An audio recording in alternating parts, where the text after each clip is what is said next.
नमस्कार, hello doctor में आपका स्वागत है। मैं हूं आपके साथ शैली शर्मा। इस कार्यक्रम के माध्यम से हम आपकी सेहत से जुड़े सवालों के जवाब हमारे एक्सपर्ट से दिलवाते हैं। इसी कड़ी में एक बार फिर से हम हाजिर हैं हमारे आज के एक्सपर्ट के साथ।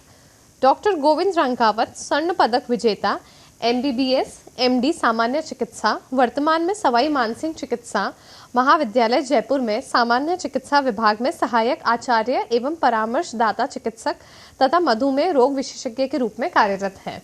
आपका बहुत बहुत स्वागत है सर हमारे कार्यक्रम में। धन्यवाद। बढ़ते हैं सवालों की तरफ। पहला प्रश्न है, मेरी उम्र 80 वर्ष है और मुझे रात्रि में भोजन करने के बाद जब मैं सोता हूँ तो लगभग 2-3 घंटे बाद पेट में तेज वायु बनने लगती है। इसके साथ घबराहट और बेचैनी भी महसूस होती है, जिससे मुझे उठकर टहलना पड़ता है और पेशाब भी अधिक आता है। कुछ समय बाद स्थिति सामान्य हो जाती है, लेकिन दोबारा सोने पर फिर से वही समस्या शुरू हो जाती है। बताया गया है कि यह समस्या अपान वायु से जुड़ी हो सकती है। इसके अलावा पेट के बाएं हिस्से में असामान्य महसूस होता है। कृपया इसके कारण और उचित उपचार के बारे में मार्गदर्शन करें। हनुमान चौधरी का यह सवाल आया है। ये गैस्ट्रिक प्रॉब्लम अपने आप में आने वाले समय में और इस समय में बहुत बड़ी एक महामारी के रूप में है। अभी कहा जाता है कि बेसिकली अभी के टाइम के अंदर मोस्टली हर एक इंसान में 90% लोगों में दो ही प्रकार की बीमारियां हैं। पहली खाने पीने की पेट की बीमारी है और दूसरा बेसिकली दिमाग की सोचने की बीमारियां हैं। ये दो बीमारियां जो सबसे ज़्यादा जो मरीज़ आते हैं, इन्हीं बीमारियों के सबसे ज़्यादा मरीज़ आते हैं। दूसरी बात क्या है कि रात को सोने के टाइम अगर आपको लग रहा है या सोने के कुछ टाइम बाद आपको लग रहा है कि पेट में दिक्कत हो रही है, सीने में जलन हो रही है, घबराहट हो रही है, बेचैनी हो रही है, इसका मोस्ट कॉमन कारण गैस्ट्रिक होता है। गैस्ट्रिक के अलावा ये हार्ट के कारण भी कई बार दिक्कत होने की संभावना रहती है। गैस्ट्रिक में जनरली क्या होता है कि खाना खाने के तुरंत बाद जब कोई मरीज़ लेट जाता है, लेटते उसका जो खाना स्टमक में पड़ा रहता है, अमाशय में पड़ा रहता है, आगे चल नहीं पाता। उस दौरान अमाशय के अंदर बहुत ज़्यादा मात्रा में एसिड बन के गैस बन के और गैस ऊपर आने लग जाती है। इससे मरीज़ को बहुत ज़्यादा तकलीफ होती है, बहुत ज़्यादा परेशानी होती है। विशेषकर सीने में दर्द ज़्यादा होता है, सीने में जकड़न हो सकती है। इस दौरान मोस्टली हम मरीज़ों को यही सलाह देते हैं, एक तो आपको खाने के तुरंत बाद कभी भी सोना नहीं होता है। वैसे जनरली बोला जाता है कि सुबह का जो खाना है, मरीजों को हम जनरली ये सलाह देते हैं कि सुबह उठने के बाद में 3 घंटे के अंदर अंदर भरपेट भोजन कर लेना चाहिए और शाम को सोने से 3 घंटे पहले पहले भरपेट भोजन कर लेना चाहिए। और दूसरी बात, शाम का खाना बिल्कुल कम होना चाहिए, बिल्कुल हल्का खाना होना चाहिए। बिकॉज शाम को खाने के बाद कोई एक्टिविटी की ज़रूरत पड़ती नहीं है, इसलिए शरीर को ज़्यादा खाने की ज़रूरत महसूस नहीं होती है, ज़्यादा कैलोरी की रिक्वायरमेंट नहीं होती है। तो इस कंडीशन के लिए मेनली शाम का भोजन बिल्कुल हल्का करें, बिल्कुल हल्का खाना खाएं, जिसमें फाइबर्स डाइट ज़्यादा रख सकते हैं आप, जिसमें खीरा है, पपीता है, सेब है, इनमें फाइबर्स अच्छे होते हैं। इनसे गैस्ट्रिक प्रॉब्लम भी कम होती है, दूसरी आंतों की मूवमेंट भी बढ़ती है, पेट साफ भी अच्छी तरह हो जाता है। तीसरी बात क्या है, इस टाइप के मरीजों को खाने के तुरंत बाद कभी भी लेटना नहीं होता है। कम से कम खाने के बाद में 15 से 20 मिनट आप वॉक जरूर करें और 3 घंटे पॉसिबल नहीं हो सके तो कम से कम आप 1.5 से 2 घंटे आप खाने के बाद लेटें, खाने के तुरंत बाद बिल्कुल ना लेटें। तो इसलिए मेनली लाइफ स्टाइल चेंज करके, खाना पीना चेंज करके अपन इस कंडीशन से निजात पा सकते हैं। बिल्कुल, जैसा डॉक्टर ने बताया, जितना पॉसिबल होए आप लाइट डाइट लीजिए, रात के समय में फाइबरस डाइट लीजिए। इससे आपका डाइजेस्टिव सिस्टम बेहतर होगा और आपका पाचन तंत्र मजबूत बनेगा। अगला सवाल एक पाठक ने पूछा है जिनकी 11 साल की बच्ची है और वो उसे गेहूं से बहुत ज़्यादा एलर्जी है। उसे भूख भी कम लगती है और बार बार पेट में दर्द उठता है। इसके क्या कारण हो सकते हैं और इलाज क्या है? देखो, गेहूं से एलर्जी होना एक कॉमन चीज़ है। गेहूं से एलर्जी बेसिकली मोस्टली बचपन में ही शुरू हो जाती है। बचपन के अलावा ये एडल्ट के अंदर भी हो सकती है और ओल्ड एज के अंदर भी गेहूं से एलर्जी की नई बीमारी का पता लग सकता है। गेहूं से एलर्जी होना कोई बड़ी बात नहीं है। बहुत सारे ऐसे मरीज़ होते हैं, यंग एज में होते हैं कि ये तो अभी बच्ची है, अभी कुछ खाना पीना भी शुरू नहीं किया, अभी इसके गेहूं से एलर्जी शुरू हो गई है, अभी इसके पेट में दर्द शुरू हो गया है। तो मेनली हमारे पास गेहूं से एलर्जी वाले जो मरीज़ आते हैं, उनमें इस टाइप के सिम्टम्स होते हैं। खाना खाते उनको पेट में दर्द होने लग जाएगा, बार बार उनको फ्रेश होने जाना पड़ेगा, उनके बेसिकली जो भी खाना पीना खाते हैं वो पच नहीं पाएगा, उनके खून की कमी आती रहेगी, बॉडी वीक होती रहेगी, बॉडी का ग्रोथ नहीं हो पाता है। तो इस टाइप के मरीज़ कोई भी आ रहे हैं तो उनमें मोस्टली हमें गेहूं से एलर्जी की संभावना ज़्यादा रहती है। इनमें सीलियक डिजीज़ जिसको अपन बोलते हैं, जो गेहूं से एलर्जी के कारण होती है, तो ऐसे मरीजों में सीलियक डिजीज़ की संभावना ज़्यादा रहती है। सीलियक डिजीज से बचने के लिए जनरली जो गेहूं से एलर्जी होती है, हालांकि कोई भी इफेक्टिव ट्रीटमेंट मेडिकल साइंस में ऐसा नहीं है अभी तक जिसके आधार पर अपन सीलियक डिजीज़ को जड़ से ख़त्म कर सकते हैं। तो मेनली सीलियक डिजीज़ जो एक एलर्जी होती है, चाहे एलर्जी किसी भी टाइप की एलर्जी हो, चाहे गेहूं से एलर्जी हो, चाहे खाने पीने की एलर्जी हो, चाहे मौसम से एलर्जी हो, तो इनमें मोस्ट कॉमन जो इसका जो ट्रीटमेंट होता है, मोस्ट कॉमन जो उपचार होता है वो होता है बचाव। जिस चीज़ से अपने को एलर्जी हो रही है उससे बच के रहें। और सीलियक डिजीज़ के लिए गेहूं से एलर्जी से जिनके होती है उनको मैं थोड़ा कुछ हद तक उनको मैं अच्छा इसलिए मानता हूँ क्योंकि आने वाले टाइम में या इस टाइम में जो गेहूं में जो पेस्टिसाइड्स आ रहे हैं, जो गेहूं में विशेष प्रकार के जो केमिकल से जो गेहूं पक रही है, वो सारे के सारे बॉडी के अंदर नुकसान करते हैं। तो ऐसे मरीजों को हम बोलते हैं कि गेहूं तो आप बंद कर दें।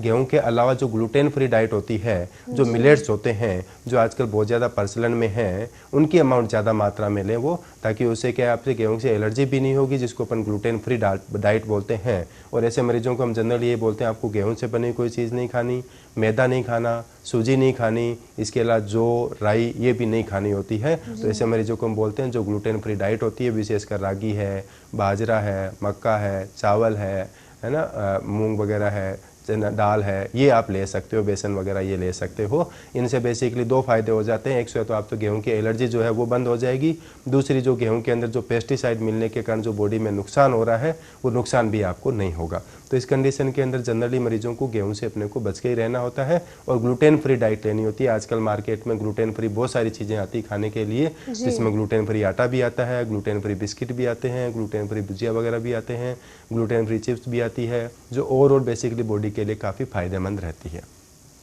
बिल्कुल, एलर्जी से बचाव ही एकमात्र उपाय होता है। आप सप्लीमेंट्स ले सकते हैं, ग्लूटेन फ्री बहुत सारे अच्छे ऑप्शंस भी आते हैं मार्केट में, जिनका स्वाद भी काफ़ी अच्छा होता है। अगला सवाल एक पाठक की तरफ से आ रहा है, जिन्हें शरीर के ऊपरी हिस्से में गैस, डकारे, जलन और कंपन महसूस होती है। सभी जांच भी सामान्य आई है, लेकिन फिर भी इसका समाधान उन्हें नहीं मिल पा रहा है।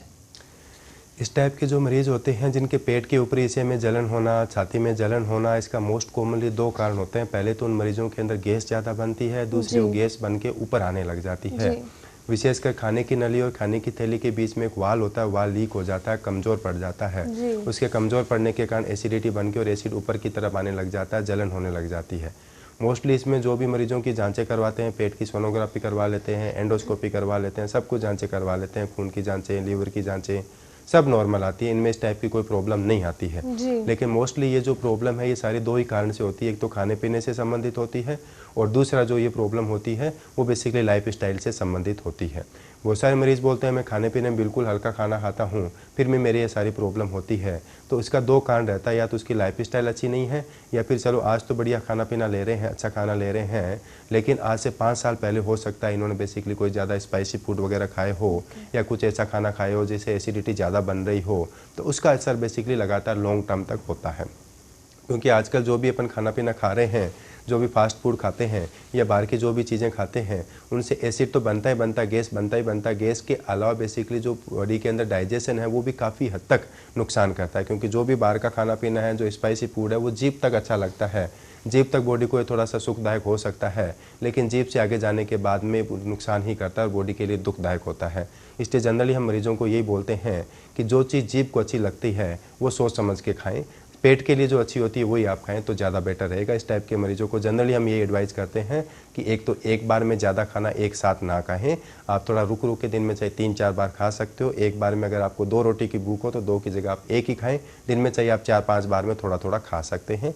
दूसरी बात, खाने में हमेशा फाइबर्स डाइट अच्छी रखें, जिसमें खीरा है, पपीता है, सेब है, अमरूद है, ये बेसिकली में फाइबर्स अच्छे होते हैं, उससे डाइजेशन भी अच्छा रहता है और गैस्ट्रिक प्रॉब्लम भी कम रहती है, ये ज़्यादा रखें।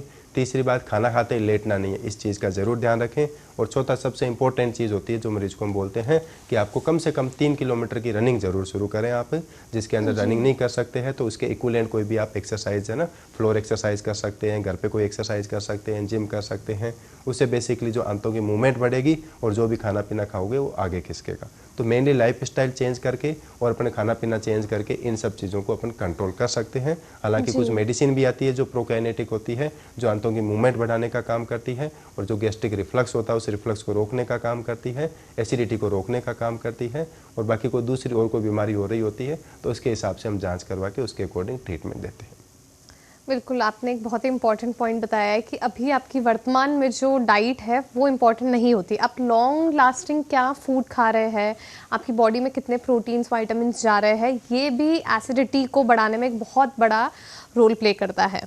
बढ़ते हैं अगले सवाल की तरफ। अगला सवाल एक पाठक की तरफ से आया है, जिन्हें आंतरिक पाइल्स की समस्या है और पेट में नाभि के दाहिनी तरफ भारीपन रहता है। कभी कभी मल में खून भी आता है, इसका उपचार क्या हो सकता है?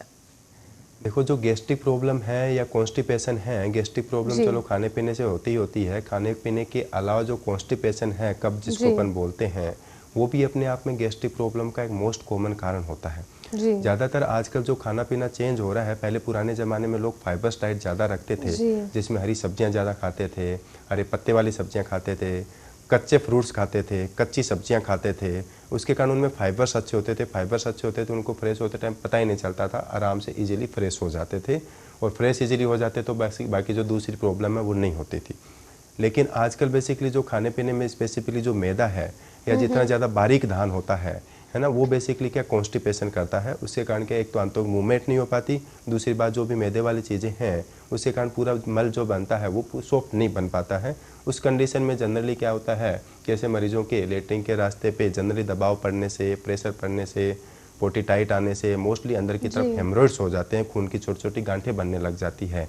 उसके कारण जैसे उन पे प्रेशर पड़ेगा, प्रेशर पड़ने के कारण वहाँ से ब्लड आने लग जाता है, जिसको कॉमन भाषा में अपन हेमरोइड्स या पाइल्स या बवासीर बोलते हैं।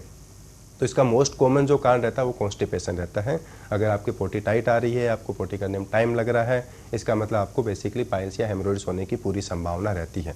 तो ऐसे मरीजों को हम यही बोलते हैं कि जनरली आपको एक तो कॉन्स्टिपेशन बिल्कुल नहीं रहना चाहिए। कॉन्स्टिपेशन को भी कम करने के लिए सिंपली अपने को डाइट चेंज करनी होती है और लाइफस्टाइल चेंज करनी होती है। कॉन्स्टिपेशन को रोकने के लिए जनरली पेशेंट को ये बोलते हैं कि तो सुबह उठते आप गर्म गुनगुना पानी पिए, ठीक है, पानी की मात्रा ज़्यादा रखें। दूसरी बात फाइबर्स डाइट ज़्यादा रखें यहाँ पे। और तीसरी बात जो मैदे वाली चीज़ें हैं, बाहर की जो स्पाइसी फूड है, जो मिर्च मसाले वाली ज़्यादा चीज़ें हैं, वो बिल्कुल बंद करें यहाँ पे, वो ना खाएं बिल्कुल भी। अदरवाइज इससे क्या है कि कॉन्स्टिपेशन बढ़ता रहता है। और फाइबर्स डाइट जितनी ज़्यादा रखेंगे उतना ही आपके कॉन्स्टिपेशन रिलीव होगा, कॉन्स्टिपेशन में आराम मिलेगा। कॉन्स्टिपेशन से कब्ज सही हो जाएगी, उस तरह आपकी पोटी एकदम साफ आएगी, अंदर से इंटेस्टाइन एकदम साफ रहेगी, तो ये जो पाइल्स वाली बवासीर की प्रॉब्लम है ये भी नहीं होगी। हालांकि कुछ लग्जेटिव कुछ मेडिसिन भी देते हैं हम, जिससे लेटरिन पतली लगे और इजीली लग जाए और बेसिकली प्रेशर ना पड़े। प्रेशर नहीं पड़ेगा तो ब्लड आने की संभावना भी नहीं रहेगी। और इंटरनल हेमरोइड्स अगर एक्सटर्नल होते हैं तब तो सर्जरी करवानी पड़ती है। अगर बाहर नहीं होते, केवल अंदर ही रहते हैं, तो अपन बेसिकली कॉन्स्टिपेशन को रोक करके, अपनी डाइट को चेंज करके और थोड़ा लाइफ स्टाइल चेंज करके इनको अपन नॉर्मल कर सकते हैं, कंट्रोल कर सकते हैं। और लाइफ स्टाइल में जनरली बोलते हैं कि वॉकिंग, एक्सरसाइज या फिर रनिंग जो है वो भी अपने आप में कॉन्स्टिपेशन को रिलीव करने में अपने आप में बहुत बड़ा योगदान रखती है। इसलिए जनरली अपने कम से कम 3 से 4 किलोमीटर की ब्रिस्क वॉकिंग या रनिंग जरूर करनी चाहिए। बिल्कुल। अगला सवाल है, पेट में गैस बहुत बनती है और पेट भारी भी रहता है, डाइजेशन कमज़ोर है, क्या करना चाहिए? एक पाठक का सवाल आया है। डाइजेशन कमज़ोर होने के कारण पूरा खाना पच नहीं पाता है। इसका जो मोस्ट कॉमनली 2-3 कारण होते हैं। अपने पेट के अंदर कुछ गट फ्लोरा होते हैं जो खाने को पचाने का काम करते हैं, वो अगर डिस्टर्ब हो जाते हैं तो भी डाइजेशन कमज़ोर हो सकता है। दूसरा, किसी के लीवर की या पित्त की समस्या होती है तो उसमें भी डाइजेशन कमज़ोर हो जाता है। तीसरी बात, लोगों को ज़्यादातर लगता है जो भी खाना पीना खाते हैं हम, खाना खाने के बाद पेट में ऊपर ही पड़ा रहता है, आगे चलता ही नहीं है, पेट पूरा भारी भारी रहता है। ऐसा लगता है कि खाने खाने के 5-6 घंटे हो गए फिर भी खाना पेट ही भरा पड़ा है। तो जनरली इसमें क्या है कि आंतों की एक टाइप से पालसी हो जाती है। इंटेस्टाइन क्या है, आगे मूवमेंट नहीं कर पाती, मूवमेंट नहीं हो पाती, जो भी खाना पीना खाते ऊपर ही पड़ा रहता है जी। तो इसके लिए अपन जनरली अल्टीमेटली इस टाइप के मरीजों को 2 चीज़ों का ध्यान रखना होता है। एक तो कोशिश करें कि एक साथ ज़्यादा खाना ना खाएं, थोड़े थोड़े पार्ट्स में खाएं। दूसरी बात, खाने से पहले जनरली हम ये बोलते हैं कि अगर आप जो भी खाना खाते हो, आपका जो वेट है उस वेट के अकॉर्डिंग, अगर मान लो आपका 80 किलो वज़न है तो डेली आप कोशिश करें कि 400 ग्राम सलाद ज़रूर खाएं खाने से पहले। 400 ग्राम सलाद अगर आप खाने से आधे घंटे पहले शुरू कर दोगे तो उस दौरान बेसिकली आपके पेट भी हल्का रहेगा, पेट साफ भी अच्छा होगा, गैस्ट्रिक प्रॉब्लम भी कम हो जाएगी। दूसरी बात क्या, इंडाइजेशन की प्रॉब्लम जो हो रही है वो भी आपके काफ़ी हद तक कम हो जाती है। दूसरी बात, खाने के अंदर डाइजेशन को बढ़ाने के लिए जनरली अपने को फाइबर्स डाइट अच्छी रखनी होती है, स्पाइसी फूड, तली हुई चीज़ें ये बिल्कुल कम खानी होती है। तीसरी बात, एक्सरसाइज एक्टिविटी अपने को कंटिन्यू रखनी होती है। और स्पेसिफिकली खाने के अंदर, डाइट के अंदर अगर अपन बेसिकली अगर पार्ट्स में अगर डाइट लेंगे, पार्ट्स में ज़्यादा खाना खाएंगे तो उससे बेसिकली इंडाइजेशन की प्रॉब्लम भी सही हो जाती है। कोई बीमारी अगर विशेषकर कोई लीवर के कारण अगर हो रही हो, पित्त के कारण हो रही हो, आंतों मूवमेंट के कारण हो रही हो, पेट में कई बार कुछ एलर्जी बनने लग जाती है, उस एलर्जी के कारण दिक्कत हो रही हो, या पेट में कई बार कुछ कीटाणुओं का इन्फेक्शन हो जाता है, पेट में कई बार कोई अल्सर हो जाते हैं, उससे कारण अगर दिक्कत हो रही है तो उसके हिसाब से हमें उसकी जांच करवा के उसका ट्रीटमेंट देना पड़ता है, तो वो चीज़ भी सही हो जाती है। अगला सवाल है, सीने में एसिडिटी और जलन रहती है, थोड़ी थोड़ी देर में शौच आता है, लगभग दिन में 7 से 8 बार। कभी कभी खून भी निकलता है, इसका कारण और इलाज क्या है? सीने में जलन रहना मोस्ट कॉमन, जो अगर खाने के बाद में जलन हो रही है किसी भी पेशेंट में, तो संभावना ये रहती है कि एसिड रिफ्लक्स होता है उसमें, कि एसिड जो बनता है, पहली बात एसिड ज़्यादा मात्रा में बनता है, दूसरी बात जो एसिड बन रहा है वो बेसिकली खाने की नली के द्वारा, इसोफेगस के द्वारा ऊपर आने लग जाता है, उसके कारण सीने में जलन रहेगी पेशेंट को। दूसरी बात बेसिकली अगर लग रहा है कि लेटरिन बार बार जाना पड़ रहा है, फ्रेश होने बार बार जाना पड़ रहा है और कभी कभार ब्लड आ रहा है, तो 2 प्रकार की संभावना रहती है। या तो आंतों के अंदर की तरफ कोई अल्सर होते हैं, कुछ इन्फ्लामेटरी डिजीज़ होती है आंतों के अंदर, उस दौरान बेसिकली क्या है कि लेटरिन बार बार जाना पड़ता है, प्लस ब्लड भी आ सकता है साथ में, जिसको हम बेसिकली इन्फ्लामेटरी बाउल डिजीज़ बोलते हैं। दूसरी संभावना एक टर्म और होती है, दैट इज़ IBS, जिसको अपन इरिटेबल बाउल सिंड्रोम बोलते हैं। उसमें भी मरीज को ये लगता है कि खाने के तुरंत बाद पेट भारी हो जाता है, पेट में मरोड़े से लगते हैं और फिर तुरंत लेटरिन जाना पड़ता है, लेटरिन जाके आते हैं तब जाके आराम मिलता है। दूसरी बात क्या होता है, ऐसे मरीजों को ऐसा लगता है पेट भारी भारी रहता है, उनकी बॉडी भी ग्रोथ नहीं कर पाती, वीकनेस ज़्यादा रहती है, मेंटली बहुत ज़्यादा डिस्टर्ब में रहते हैं पेशेंट, डिप्रेशन में रहते हैं इस टाइप के पेशेंट, जो कुछ न्यूरोकेमिकल, कुछ हार्मोनल इम्बैलेंस के कारण होती है मोस्टली। जो आंतों को सप्लाई करने वाले जो न्यूरॉन्स होते हैं, जो केमिकल हार्मोन्स होते हैं जो आंतों के मूवमेंट को रेगुलेट करते हैं, उनमें डिस्टर्बेंस होने से इस टाइप की प्रॉब्लम होती है, जिसको अपन IBS बोलते हैं, इरिटेबल बाउल सिंड्रोम। जैसे इरिटेशन होता है आंतों में एक प्रकार से, जैसे कुछ भी खाया, खाते ही आंतों में इरिटेशन होगा, इरिटेशन होने के बाद तुरंत बाद उनको लेटरिन जाना पड़ता है। तो ये IBS नाम की बीमारी होती है। इसका कंट्रोल हालांकि आंतों से भी होता है, प्लस ब्रेन से भी होता है। इसको सही करने के लिए भी हमें कुछ मेडिसिन लेनी पड़ती है। मेडिसिन के अलावा थोड़ा सा लाइफस्टाइल का भी ध्यान रखना पड़ता है, थोड़ा सा माइंड को डाइवर्ट करना पड़ता है। मोस्ट ऑफ टाइम इस टाइप के जो पेशेंट होते हैं वो नेगेटिव थॉट्स के साथ ज़्यादा रहते हैं। दूसरी बात डिप्रेशन में भी चले जाते हैं, पता नहीं मेरे आंतों में क्या प्रॉब्लम है, कोई कैंसर की गांठ तो नहीं बन रही, क्योंकि एक्चुअल में ब्रेन और पेट का दोनों का एक दूसरे का कनेक्शन होता है। अगर आपके पेट में कोई प्रॉब्लम होगी तो ब्रेन पे असर पड़ेगा, और ब्रेन में प्रॉब्लम होगी तो पेट पे असर पड़ेगा 100%। तो दोनों एक दूसरे से इंटरकनेक्टेड होते हैं, क्योंकि जो बॉडी का जो सेकेंडरी ब्रेन होता है वो पेट में ही होता है ना। इसलिए जनरली क्या होता है कि अपने को इस टाइप की जो प्रॉब्लम होती है, स्पेसिफिकली IBS की बीमारी हो रही हो, इरिटेबल बाउल सिंड्रोम अगर हो रहा हो, तो उस कंडीशन के अंदर हमें थोड़ी लाइफस्टाइल भी चेंज करनी पड़ती है, डाइट भी हमें चेंज करनी पड़ती है। आजकल जो नया कॉन्सेप्ट आ रहा है इस कंडीशन के अंदर, वो आ रहा है गट माइक्रोबायोटा ट्रांसप्लांट, यानी बेसिकली जो गट के अंदर ट्रिलियंस ऑफ बैक्टीरिया होते हैं बेसिकली अपने इंटेस्टाइन के अंदर, जो खाना पचाने का काम करते हैं, इनकी कमी हो जाती है स्पेसिफिकली अपन जो बाहर का खाना खाने से, एल्कोहल इंटेक से, जो पेस्टिसाइड चल रहे हैं उन पेस्टिसाइड से, केमिकल से, जो एंटीबायोटिक्स यूज में ले रहे हैं, ये सारे के सारे इन बैक्टीरियल फ्लोरा को, जो गट फ्लोरा होते हैं जो खाना पचाने का काम करते हैं, इनको डिस्ट्रॉय कर देते हैं। इसलिए आजकल ऐसी बीमारियों को सही करने के लिए गट माइक्रोबायोटा ट्रांसप्लांट करते हैं, कि किसी दूसरे पेशेंट से बैक्टीरियल फ्लोरा लेके, और जिन मरीजों में ज़्यादा दिक्कत होती है उनमें हम ट्रांसप्लांट कर देते हैं, उनसे उनका खाना बढ़िया सही ढंग से पचने लग जाता है। बिल्कुल, शायद यही कारण होता है कि जिन पेशेंट्स को पेट की प्रॉब्लम होती है उन्हें कई बार हेप्टिक थेलेपैथी मेडिसिन भी दी जाती है, और साथ में उनको डिप्रेशन की मेडिसिन भी दी जाती है। अगला सवाल है, सुबह उठते ही 1 गिलास गुनगुना पानी पीने के बावजूद शौच में 30 मिनट लगते हैं। दिन में 8 किलोमीटर वॉक भी करता हूँ और तैलीय पदार्थ कम खाता हूँ। कब्ज और गैस का उत्तम उपाय क्या है? एक पाठक का यह सवाल आया है। देखो बेसिकली अभी की कंडीशन में आपकी लाइफस्टाइल अच्छी है, आप एक्टिविटी भी बढ़िया कर रहे हैं, दूसरी बात खाना पीना भी आपने अच्छी तरह कंट्रोल कर रखा है, उसके बावजूद भी आपको कॉन्स्टिपेशन की प्रॉब्लम रहती है। उसी कॉन्स्टिपेशन के कारण आपको गैस्ट्रिक प्रॉब्लम रह रही है। तो जनरली ये कॉन्स्टिपेशन एक दिन की बीमारी नहीं होती, ये क्रोनिक डिजीज़ होती है। हो सकता है आज से 3-4 साल पहले, 5-7 साल पहले आपकी लाइफस्टाइल अच्छी नहीं होगी, या फिर हो सकता है आपने डाइट पे सही ढंग से ध्यान नहीं दिया होगा। उसी के कारण जनरली धीरे धीरे बढ़ती जाती है। जनरली आंतों के बीच में चर्बी जमने लग जाती है, इंटेस्टाइन के बीच में चर्बी जमती है, उससे कारण आंतों की मूवमेंट कम हो जाती है। जो भी खाना पीना खाते हैं ऊपर ही पड़ा रहता है। जो ट्रांजिशन टाइम होता है कि स्टमक से और लास्ट तक, आंतों के लास्ट वाले एंड तक जो खाना जाना चाहिए, उस खाने को जाने में टाइम ज़्यादा लग जाता है। मोस्टली लगता है आज हमने खाया तो आज तक बेसिकली कल परसों 3-4 दिन तक ऊपर ही पड़ा था कि जाता नहीं है। तो मोस्टली उस कंडीशन में जनरली क्या ट्रांजिशन टाइम बहुत ज़्यादा बढ़ जाता है। उस कंडीशन के अंदर पूरी तरह पेट साफ नहीं होता है। दूसरी बात, आजकल के टाइम में जो देखने को मिल रहा है, स्पेसिफिकली जो टाइम ज़्यादा लग रहा है पेट साफ होने में, पहले तो क्या होता था बेसिकली कि मल जैसे सॉफ्ट बनता था, मल सॉफ्ट बनता था, फाइबर डाइट अच्छी होती थी, सॉफ्ट बनता, एक साथ ही 1 मिनट में, एक टाइम में मतलब निकल जाता था, 1-2 मिनट में पूरा पेट क्लीन हो जाता था। बट आजकल ऐसा नहीं होता। इसके मेनली 2 कारण हैं। एक तो डाइट चेंज हो रही है, वो मोस्ट कॉमन कारण है। दूसरा, मोस्ट ऑफ टाइम देखा गया है कि जो फ्रेश होने के लिए जाते हैं, टॉयलेट में जाते हैं, पहले अखबार लेके जाते थे, आजकल मोबाइल लेके जाते हैं। तो ये जो मोबाइल इटसेल्फ जो है ये मोस्ट कॉमन कारण है, क्योंकि दिमाग तो मोबाइल में पड़ा है। पहले जब हम फ्रेश होने जाते थे तब हमारे पास कुछ नहीं होता था, हमारा दिमाग केवल वहीं लगा रहता था कि हमें फ्रेश होने जाना है, क्योंकि ब्रेन से फ्रेश होने के लिए ब्रेन से सिग्नल जाएगा, तभी जो स्पिंक्टर खुलेंगे तभी आंतों की मूवमेंट बढ़ेगी, आंतों की मूवमेंट बढ़ेगी तभी पेरिस्टल्सिस मूवमेंट होगी, और मूवमेंट होगी तभी जाकर के अपना पेट साफ हो पाएगा। बट नाउ डेज जो दिमाग है, दिमाग तो कहीं और कहीं चलता रहता है। पेट को धीरे धीरे सिग्नल मिलते हैं, कई बार मिल जाते हैं, कई बार नहीं मिलते, तो पेट को सिग्नल नहीं मिलते तब तक पेट साफ नहीं होता। तो ये भी अपने आप में बहुत बड़ा रिस्क फैक्टर होते हैं। पहले 2-3 मिनट के अंदर पेट साफ होकर बाहर आ जाते थे, आजकल आधे घंटे तक बैठे रहते हैं मोबाइल लेकर के या न्यूज़पेपर लेकर के, क्योंकि उसमें माइंड जो है वो सिग्नल नहीं भेज पाता है ना पूरा पेट साफ करने के लिए, इसलिए मोस्टली इस टाइप की दिक्कत रहती है। बिल्कुल, ये आपने एक बहुत ही रियलिस्टिक सी बात बोली है, बिकॉज अब जब ये ट्रेंड हो चुका है फ़ोन यूज़ करना, रील्स देखना, उसमें टाइम लिमिट भी पता नहीं चलती है बहुत बार लोगों को। तो ये काफ़ी इंपॉर्टेंट मैसेज है हमारे दर्शकों के लिए कि आपका जो ब्रेन है और आपका जो स्टमक है उनका पूरा एक इंटरकनेक्शन होता है, तो इन सब एक्टिविटीज़ से थोड़ी दूरी बनानी चाहिए। अगला सवाल है, मेरी उम्र 58 वर्ष है और मुझे पित्त की पथरी है, क्या इसका ऑपरेशन ज़रूरी है या दवा से ठीक हो सकता है? रामकिशन यादव का सवाल आया है।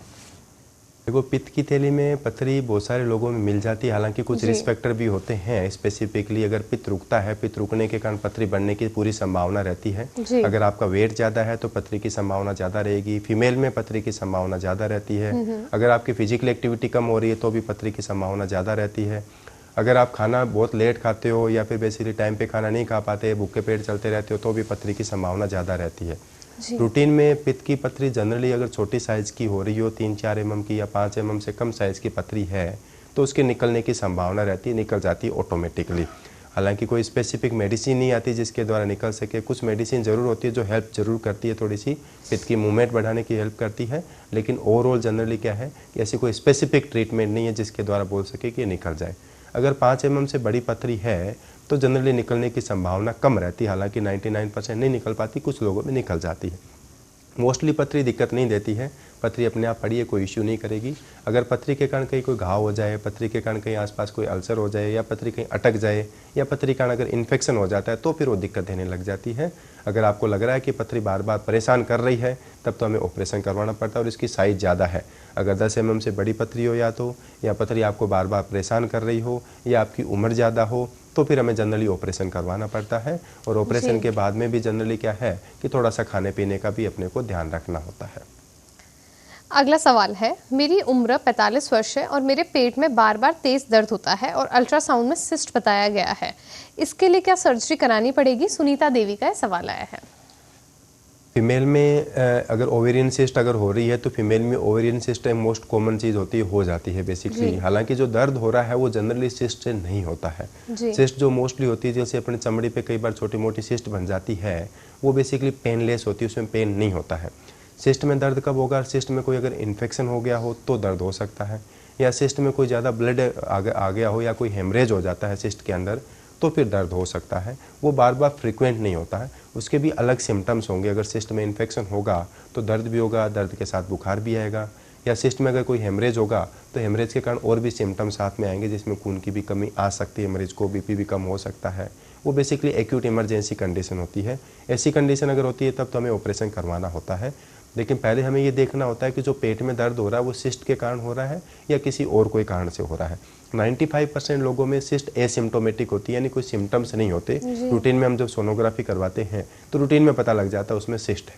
तो 95% लोगों में सिस्ट के कारण कोई दिक्कत नहीं होती। तो हो सकता है आपका पेट में दर्द हो रहा हो वो किसी और कोई कारण से हो रहा हो, और आप समझ रहे हो सिस्ट के कारण हो रहा है। सिस्ट का अगर आप बाई चांस ऑपरेशन करवा भी लेते हो तो दर्द भी सही नहीं होता है, और कोई परेशानी जो थी वो भी आपकी सही नहीं हो पाती है। इसलिए ऐसा नहीं है कि आप सिस्ट का ऑपरेशन करवाना ज़रूरी है। ऑपरेशन करवाना ज़रूरी नहीं है, उससे पहले आपको ये देखना ज़रूरी है कि एक्चुअल में जो दर्द हो रहा है वो किस कारण से हो रहा है, सिस्ट के कारण हो रहा है या किसी और कोई कारण से हो रहा है।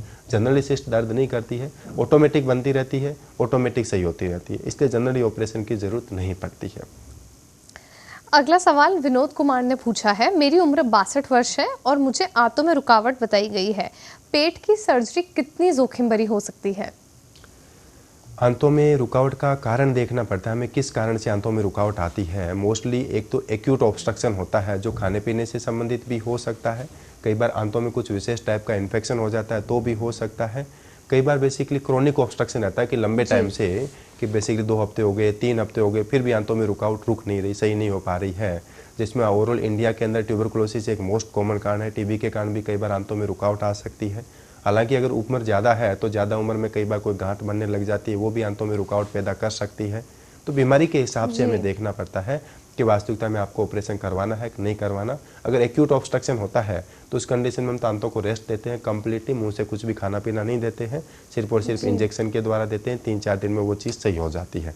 लेकिन अगर क्रोनिक लंबे टाइम से आपको लग रहा है कि आंतों में रुकावट आ रही है, कुछ भी खाना पीना खाते ही उल्टी आ रही है, पेट साफ नहीं हो पा रहा, पेट फूल रहा है, और आंतों में जो जांचें करवाई है, स्पेसिफिकली अगर आपने एंडोस्कोपी करवाई है, कोई सीटी स्कैन करवाई है, उसमें रुकावट अगर कंफर्म हो जाती है तो जनरली हमें ऑपरेशन करवाना ही पड़ता है।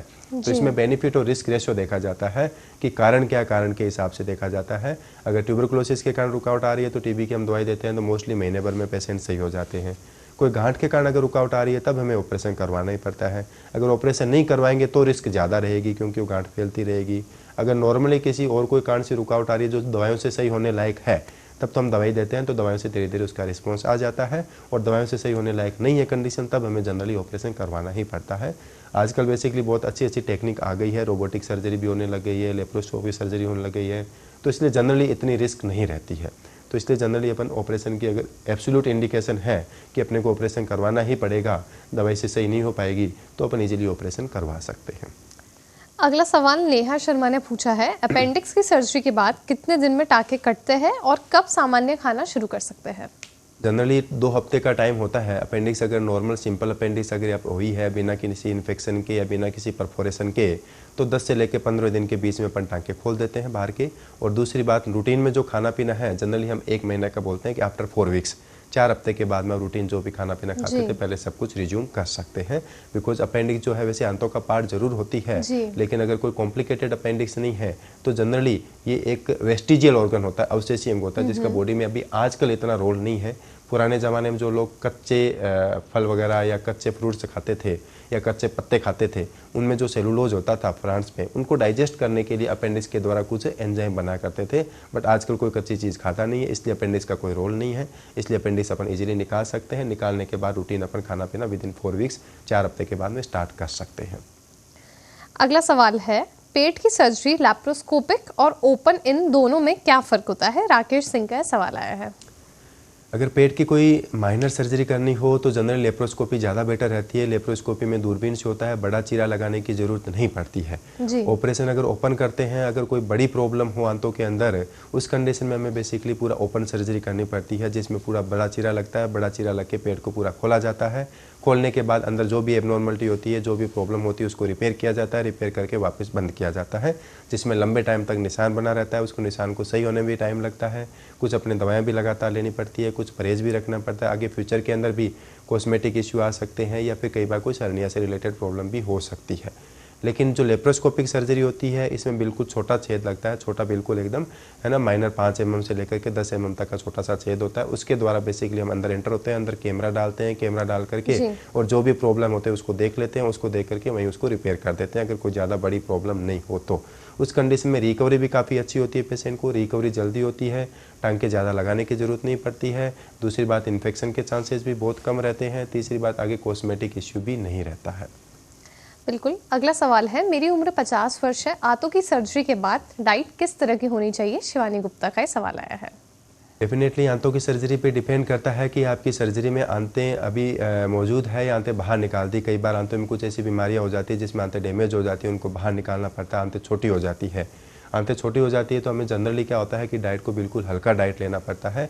जैसे हम जनरली कोशिश करते हैं कि प्रोटीन डाइट बिल्कुल कम रखनी होती है, फैटी डाइट बिल्कुल कम रखनी होती है, स्पाइसी फूड बिल्कुल कम रखना होता है। हम जनरली कोशिश करते हैं कि कॉम्प्लेक्स कार्बोहाइड्रेट जो होते हैं, जो जनरली स्लोली एब्जॉर्ब होते हैं, स्लोली डाइजेस्ट होते हैं, उनको ज़्यादा यूज में लेते हैं, ताकि क्या कि ट्रांजिशन भी अच्छा हो और एब्जॉर्प्शन भी अच्छा हो। अदरवाइज़ क्या है, आंतों की सर्जरी हो रखी है, कोई भी हार्ड चीज़ लेंगे जो डाइजेशन जिनका इजीली नहीं हो पाता, स्पेसिफिकली प्रोटीन है और फैट है, इनका डाइजेशन इजीली नहीं हो पाता। इनका जो लोअर पार्ट होती है आंतें, उनके अंदर डाइजेशन होता है, अपर पार्ट में इतना डाइजेशन हो नहीं पाता है। और अगर सर्जरी वगैरह हो रखी हो उस कंडीशन के अंदर अपने को जो भी हार्ड चीज़ें आती है, स्पेसिफिकली प्रोटीन है, स्पेशली फैटी डाइट है, वो अवॉइड करनी चाहिए आपको। सिंपल आप बेसिकली शुद्ध दलिया है, खिचड़ी है, फल फ्रूट्स वगैरह, इन पे ज़्यादा फोकस करें। मिनिमम 4 वीक्स तक अपने को 4 हफ्ते तक थोड़ा सा ध्यान रखना होता है इसके लिए। अगला सवाल राहुल मिश्रा ने पूछा है, जो जानना चाहते हैं कि बाहर का खाना खाने से कैसे बच सकते हैं। जॉब के कारण अक्सर उनका बाहर खान पान ज़्यादा होता है। डेफिनेटली आजकल के टाइम में ज़्यादातर मरीजों की यही कंप्लेन रहती है कि हम घर पे तो रहते नहीं, घर पे रहते तो घर वाले बना देते हैं बढ़िया अच्छा खाना, लेकिन बाहर जाने के बाद में हमें बाहर का ही खाना पड़ता है, जिसमें या तो रेस्टोरेंट से मंगाओ, टिफ़िन से मंगाओ, कहीं होटल से मंगाओ। तो मोस्टली उस कंडीशन में जो बल्क में खाना बनता है वो खाने को टेस्टी बनाने के लिए या फिर किसी न किसी रूप के अंदर खाने को लंबे टाइम तक प्रिजर्व रखने के लिए कुछ स्पेसिफिक है ना मसाले भी ज़्यादा डालते हैं, स्पाइसी फूड भी ज़्यादा रखते हैं, ऑयल भी ज़्यादा रखते हैं, ताकि उसमें जल्दी से फंगस वगैरह ग्रो ना कर पाए।